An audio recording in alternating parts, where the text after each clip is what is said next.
Semuanya, kami dari kelompok 2 membahas tentang perencanaan tata ruang dan wilayah di bagian provinsi. Apa sih itu rencana tata ruang wilayah di bagian provinsi? Rencana tata ruang wilayah provinsi adalah dokumen perencanaan yang mengatur penggunaan dan pemanfaatan ruang di tingkat provinsi. Dokumen ini mencakup penataan wilayah untuk berbagai kepentingan seperti pemukiman, industri, pertanian, dan konservasi dengan tujuan mencapai keseimbangan antara pembangunan dan pelestarian lingkungan.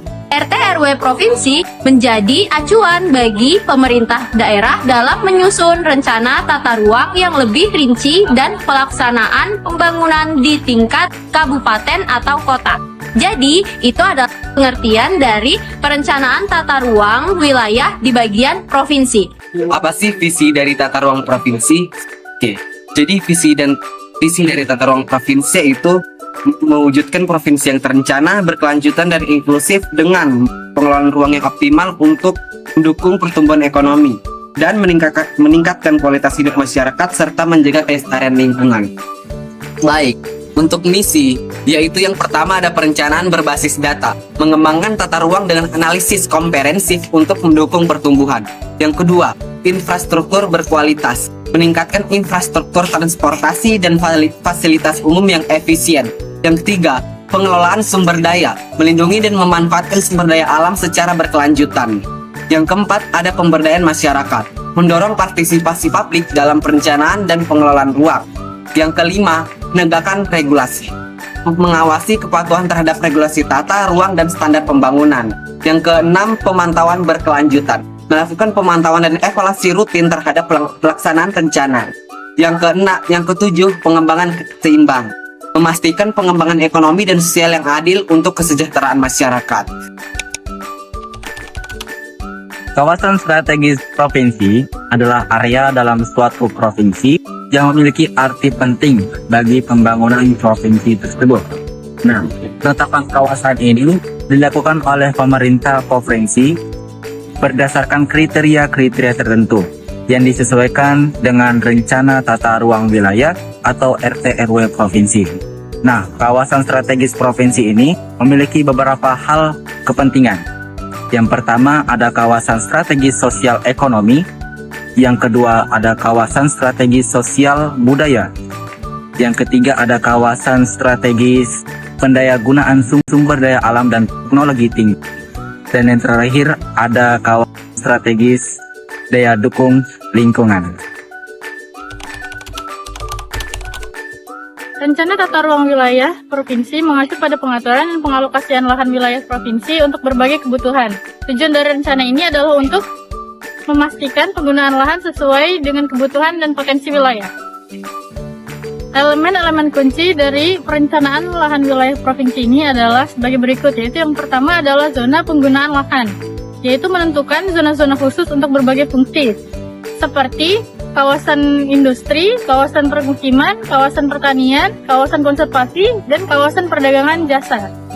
Yang kedua adalah membangun infrastruktur, yaitu membangun jalan, membangun jembatan, membangun sistem resapan, membangun jaringan transportasi, dan membangun fasilitas umum seperti rumah sakit dan pusat layanan masyarakat. Yang ketiga adalah membangun ruang terbuka hijau, yaitu mengalokasikan lahan untuk membangun taman dan ruang terbuka publik untuk meningkatkan kualitas hidup dan kesehatan masyarakat. Yang keempat adalah kawasan strategis, yaitu mengalokasikan lahan dengan prioritas pengembangan strategis. Misalnya, kawasan ekonomi khusus atau daerah yang mendukung perencanaan jangka panjang. Yang kelima adalah pengelolaan dan pengendalian, yaitu menentukan kebijakan dan regulasi untuk mengendalikan penggunaan lahan agar sesuai dengan perencanaan penggunaan lahan tata ruang wilayah, disertai dengan pengawasan dan penegakan hukum. Yang keenam adalah integrasi dan koordinasi, yaitu mengintegrasikan rencana perencanaan penggunaan lahan dengan perencanaan sektoral lainnya, seperti perencanaan transportasi, perencanaan penggunaan sumber daya alam, dan pengembangan sosial.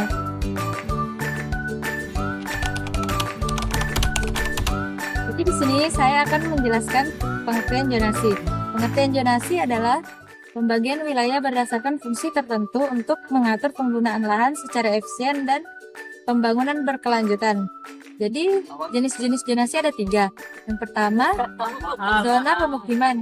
Zona pemukiman area untuk perumahan dan fasilitas pendukung. 2, ada zona industri. Area untuk kegiatan industri seperti pabrik atau gudang. Yang ketiga, ada zona konservasi. Area ini area yang dilindungi untuk melestarikan lingkungan. Proses penetapan zona yaitu identifikasi, potensi, dan masalah. Wilayah perumusan rencana zonasi, partisipasi publik melalui penetapan melalui regulasi, implementasi, dan pengawasan. Pentingnya zonasi mengurangi konflik penggunaan lahan mendukung, membangun berkelanjutan, dan meningkatkan efisiensi tata ruang. Bentangan zonasi, perubahan lingkungan, kepentingan ekonomi, pelestarian, dan koordinasi antar sektor.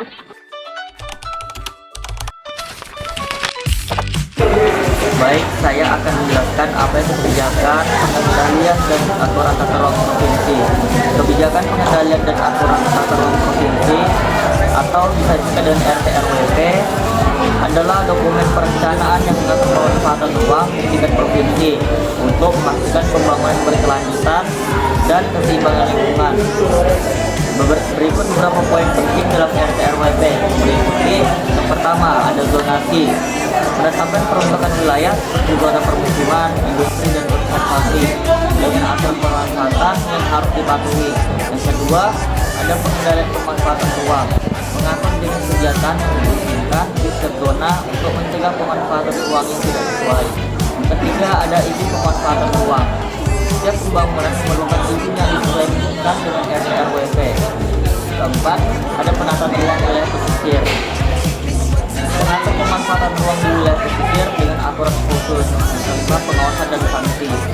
Pemerintah mengawasi dan memberikan sanksi atas pelanggaran. Keenam, partisipasi masyarakat. Masyarakat terlibat dalam penyusunan RT/RWP untuk memastikan transparansi dan akuntansi.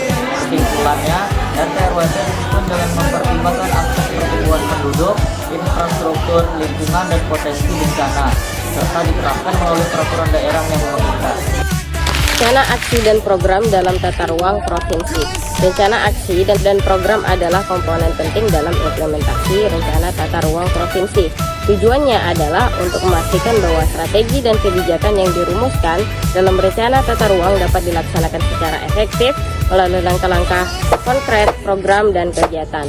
Nah, dalam langkah-langkah konkretnya terdapat 4 poin, yaitu penetapan tujuan dan sasaran, identifikasi, dan prioritas kebutuhan, penyusunan program, kegiatan, dan terakhir ada penjadwalan dan penganggaran.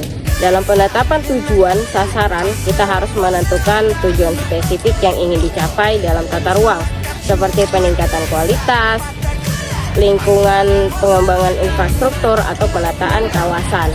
Dan dalam merumuskan sasaran yang terukur, sasaran harus spesifik, terukur, dan memiliki jangka waktu tertentu. Yang kedua adalah identifikasi dan prioritas kebutuhan.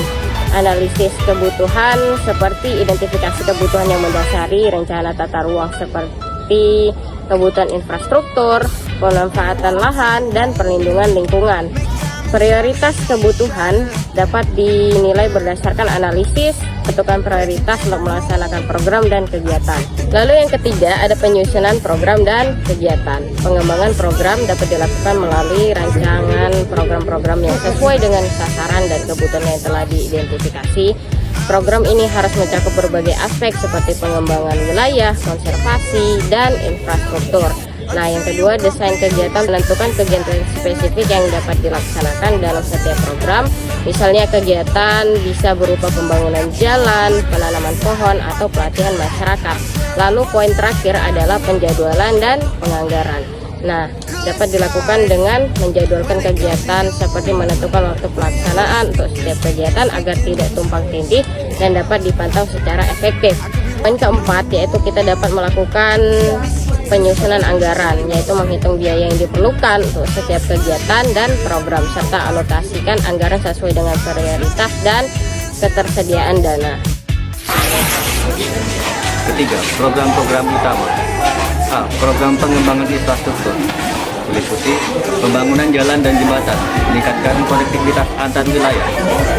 Selanjutnya, peningkatan fasilitas publik seperti pasar, sekolah, dan pusat kesehatan. Selanjutnya ada B. Program pelindungan lingkungan, konservasi dan rehabilitasi, melindungi kawasan hutan dan badan air. Selanjutnya, pengelolaan sampah dan limbah, menerapkan sistem pengelolaan yang efisien dan ramah lingkungan. Program pengembangan ekonomi lokal, dukungan untuk UMKM, membantu usaha mikro kecil menengah untuk berkembang. Pengembangan pariwisata, meningkatkan potensi wisata yang ada. D. Program peningkatan kualitas hidup seperti pendidikan dan pelatihan, meningkatkan keterampilan dan pengetahuan masyarakat, kesehatan masyarakat, meningkatkan akses dan kualitas layanan kesehatan. 4. Evaluasi dan monitoring. A. Penetapan indikator kerja. B. Pelaksanaan monitoring. C. Evaluasi dan tidak lanjut. Pemetaan dan data untuk perencanaan tata ruang sangat penting dalam mengembangkan suatu wilayah dengan mempertimbangkan aspek-aspek geospasial, topografi, dan kondisi lingkungan. 1. Peta geospasial. Peta ini mencangkup informasi lokasi, batas wilayah, penggunaan lahan, dan infrastruktur yang ada. Data ini sering dihasilkan dari teknologi geoinfo, drone, dan citra satelit. 2. Data topografi. Data topografi memberikan informasi tentang elevasi, kemiringan, kontur, dan bentuk permukaan tanah. Data ini penting untuk menentukan lokasi yang tepat untuk pembangunan, pengendalian banjir, dan analisis potensi bencana. 3. Kondisi lingkungan. Data lingkungan mencangkup informasi seperti kualitas udara, tingkat polusi, kualitas air, kondisi tanah, dan keanekaragaman hayati. Informasi ini sangat penting dalam perencanaan yang berkelanjutan dan minim dampak negatif terhadap lingkungan. Evaluasi dampak dari rencana tata ruang wilayah provinsi terhadap lingkungan dan masyarakat melibatkan analisis mendalam mengenai bagaimana perubahan tata ruang pada tingkat provinsi dapat mempengaruhi kedua aspek tersebut. Berikut adalah langkah-langkah utama dalam proses evaluasi ini. Yang pertama, kondisi existing. Analisis ini ada dua, yaitu analisis lingkungan dan analisis masyarakat. Analisis lingkungan yaitu tinjauan kualitas dan karakteristik lingkungan yang ada, termasuk penggunaan lahan, ekosistem, dan sumber daya alam. Analisis masyarakat yaitu pemeriksaan data sosial ekonomi, pola pemukiman, dan infrastruktur yang ada. 2. Penilaian dampak positif dan negatif lingkungan. Dampak positif yaitu seperti pengurangan pencemaran melalui pencernaan yang lebih baik atau pelestarian area hijau. Dampak negatifnya yaitu kemungkinan dampak pada habitat alami, kualitas udara, air, dan risiko pencemaran. 3. Perubahan sosial ekonomi, yaitu analisis bagaimana rencana dapat mempengaruhi pekerjaan, akses ke layanan, dan struktur sosial masyarakat. Partisipasi dan keterlibatan publik. Evaluasi seberapa besar keterlibatan masyarakat dalam proses perencanaan dan penerimaan mereka terhadap perubahan. 4. Kebutuhan infrastruktur. Penyesuaian infrastruktur menilai apakah rencana tata ruang dapat memenuhi kebutuhan infrastruktur yang ada atau diperlukan penyesuaian. 5. Mitigasi dampak. Rencana mitigasi mengidentifikasikan langkah-langkah untuk mengurangi dampak negatif yang mungkin timbul dari rencana tata ruang. 6. Monitoring dan evaluasi. Pemantauan mengimplementasikan sistem untuk memantau dampak setelah rencana dijalankan. Evaluasi berkala meninjau efektivitas rencana dan buat penyesuaian jika diperlukan. Pengembangan infrastruktur rencana untuk pembangunan dan pengembangan infrastruktur seperti jalan dan jembatan dan kualitas umum. Lalu ada jalan, evaluasi kemacetan lalu lintas, aksesibilitas ke area utama, dan kebutuhan konektivitas. Jembatan, identifikasi lokasi yang memerlukan jembatan untuk menghubungkan dua area yang terpisah oleh rintangan seperti sungai ataupun lembah. Fasilitas umum, analisis kebutuhan masyarakat akan fasilitas seperti sekolah, pusat kesehatan, taman, dan pusat komunitas.